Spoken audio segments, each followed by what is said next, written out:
Around this time of year, you always hear about Little League Baseball, but did you know that there's a Little League Softball as well? There's a team from southeastern Minnesota that has made its way to the regionals of the Little League Softball World Series, and they hope that this is just a starting point to grow the sport of Little League Softball in Minnesota.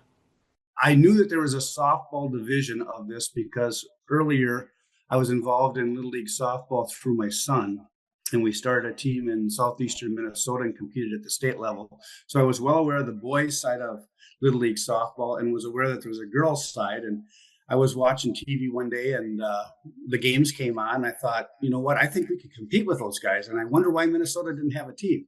I decided with a friend of mine, Barry Tinter, who is also involved in southeastern Minnesota. We kind of run the Southern Leagues in our corner of the state, and we decided that we were going to try to make this happen. So we started a league in the spring where kids weren't playing, so we didn't have to compete with everything that's already existing. Otherwise, we felt that we would kind of fail.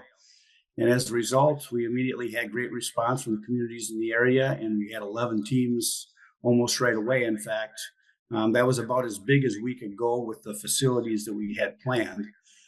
So we had all of the games in St. Charles, and we played a 7-week schedule in the spring, and they competed against each other. And as we continued to go through the hoops of establishing zones and regions and so forth, our initial thought was to have one district, so to speak, because nobody else in the state, and then have one team represent.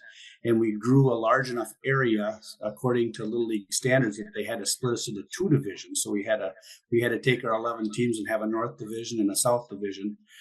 According to Little League rules, the boundaries are set, and we get to choose an all-star team from the north and an all-star team from the south. So technically speaking, when those two played, that is our state tournament because nobody else in the state is established.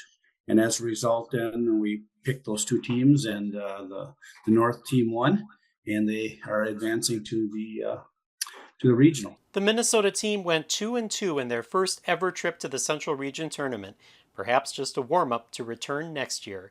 I'm Justin Barrientos, NSPN.